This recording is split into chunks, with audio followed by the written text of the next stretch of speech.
Having me, John. Episode 2, bro. Yes, let's Episode get it done. 2 for sure. Yeah. Welcome to my cold basement, man. I have no idea what It's actually pretty cozy. It's cozy, but right now it's cold.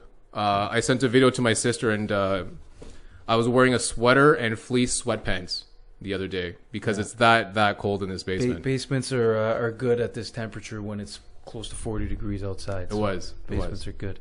Dude, I got roasted in the sun today, so I kind of need this. Yeah. You know when you spend those days in the sun where it's like just too hot? Yeah. Today. Yeah. That's Sweltering heat. You need a little bit of fresh, cool basement for you. Yeah, I know. I got fucking roasted. Welcome, man. Thanks for having me, John. My I know pleasure. it was a really long day for you, so sorry I brought you in after this, but you hustled in for me, man. You hustled. I did. All my days are always long, but for you, I'm gonna get this done, man. Thanks, man. Sure. Thanks, man. My pleasure.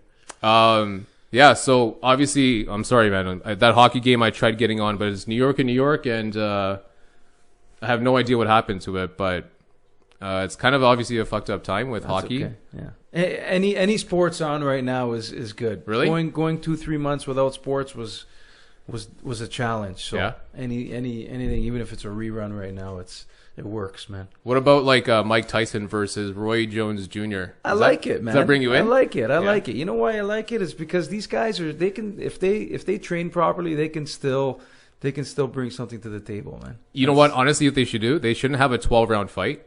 I think they should have just like a 3-round fight. Yeah. Of like 2-minute rounds. Yeah. And just try to kill each other. Yeah. Let them go out. Let them go hard. They got the hunger. You know. The thing is, they're still fit, right? So. Well.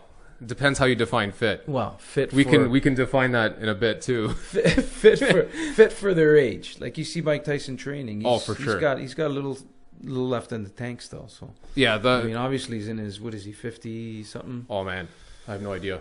60s maybe. Anyway, in and around there. For that age, man, he can move. He's quick. Still. He can chuck. So he can chuck. But Roy Jones might have a little more speed on him. I think Roy Jones will probably just avoid all the punches. He'll kind of do the Mayweather to the Pacquiao, if you remember that fight. Yeah. But wear him down a little bit. Let him overwork himself. Yeah, then, jab him from the outside. Yeah. I don't know. Boxing is kind of a weird sport, man. But what I do remember, and I never watched boxing religiously. I don't know if you really did yourself. I did. I was a big Mike Tyson fan back in the day. Yeah. The one thing I always remembered was him just knocking people the fuck out. Yeah. He gone. He people didn't last long with him. And the fear, you've seen the fear in their eyes. Yeah. You know? He turned the lights out. Yeah. He turned the lights out, so it was really fucked up. Yeah, he was able to shift into a gear that not many other people had. Yeah. You know? So ferociousness. It's kind of a weird thing, but do you believe in that where some of these wild great athletes, they need to be wild outside of the sport? Does that kind of make sense? Yeah, I think it comes down to a little bit of a kind of like a personality type thing. Maybe. That they can transfer into their sport. Maybe. Yeah. Where they're just like a wild demon on the streets and, you know, they have to train only for a week and all of a sudden they'll just knock somebody out. Yeah. Yeah, I believe that. People have that in them, right? Do you follow UFC? I haven't followed UFC for a long time. Really? I used to follow it when it first came out, which was many years ago, but I haven't really followed it too much lately. So don't mind my dog. She's gonna be in and out. Ella, it's okay. Let her come join us. Yeah, honestly, so if you don't watch a ton of UFC, have you heard of John Jones? John Jones, I heard of. Yeah. Okay. Yeah, I have. Do you know how wild he is? I've seen 1 or 2 fights, and he can get pretty amped up. Have you seen how wild he is in his life? No, that I haven't seen. I haven't followed him that closely. He'll talk about stories. Ella, get down. Come on. Down. She wants to take part in this. I know. Yeah? She's jealous. She sees a camera.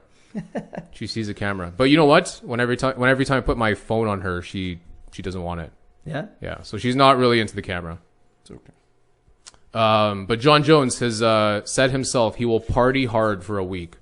So when these guys say they party hard, it's not like us going to like a bar or a nightclub. It's like party hard. Yeah. Like Dennis Rodman. Yeah, basically. Right? Dennis Rodman basically. had that in him, and the team basically, from that documentary, the team basically said, you know what, we have to let this guy go out and let him do what he has to do. So he's got to unleash. He's got to let loose. He comes to work for us, Yeah. and he does his job. Yeah. Every day he goes to work and he gets everything done. So you know what? Let him get out there and do his thing. So you obviously watched Save the Last Dance. Yes, I have. Okay, so you've lived Save the Last Dance. Yeah. And you've obviously watched it. Was it the same or was it different for you? I found it different. There was a lot of information that came out that I mean, I didn't know. Anyway, a lot of detail that Of course. that Especially I don't contract think anybody especially knew, contract right? detail, man. Yeah. Like that So- brings another element to it. Yeah. It was very well done though. It was. Liked it a lot. Yeah. So It was. yeah. So for our listeners listening to the podcast, again, welcome to my third episode, man. I've got you here for a reason. And my big reason is because you've been a part of my life for, maybe 7 years or so. Yeah, in and around there for sure. Those 6 or 7 years. Yeah. Do you even remember how I came across with you?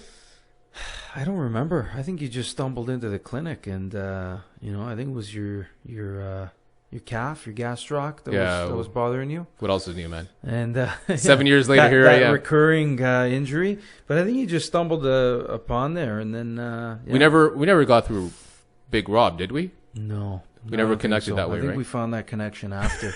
yeah. So obviously Mike's my physiotherapist, guys. He's been my physiotherapist for 7 years.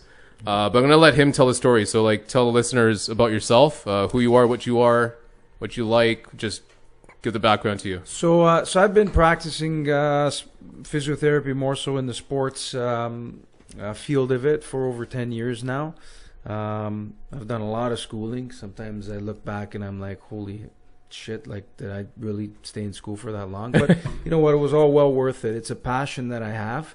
I don't really see myself doing much else while I'm here on this earth than what I do. So I love what I do. I have a passion for it.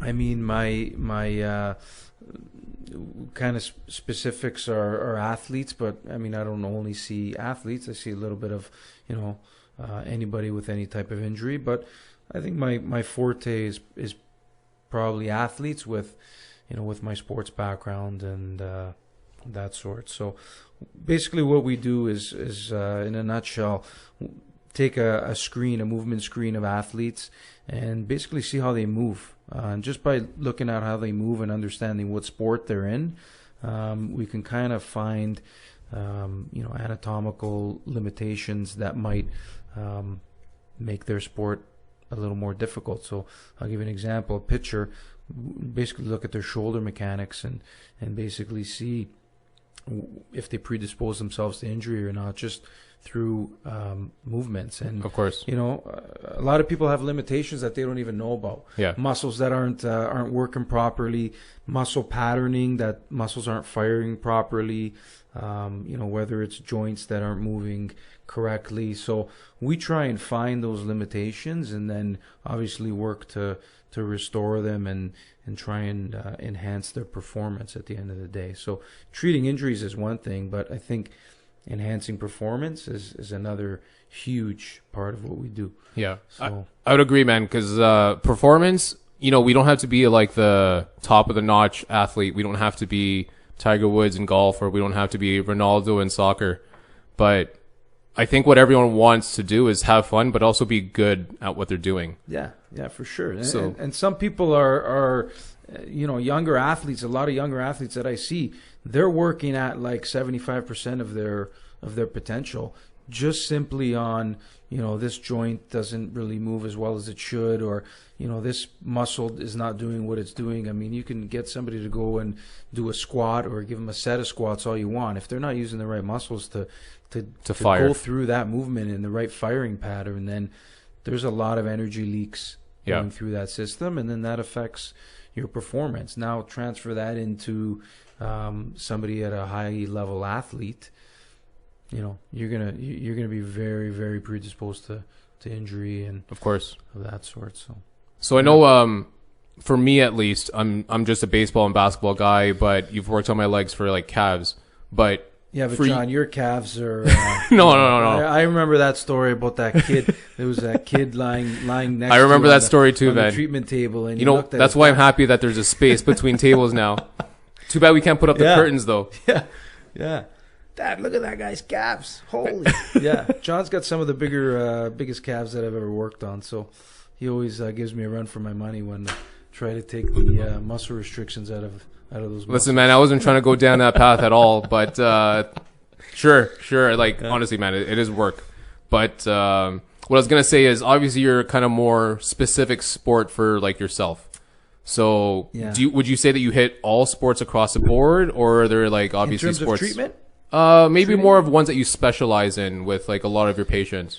So we see a lot of hockey players. I mean, being in Canada, just there are a lot of hockey players, but Yeah. we specialize in hockey players, soccer players. I see a lot of rugby players just because I have a history with playing and coaching rugby. So, I mean, baseball players, but I would say hockey's our biggest, you know, and when we look at hockey players, there's specific areas of the body where we kind of focus in, zone in, and target.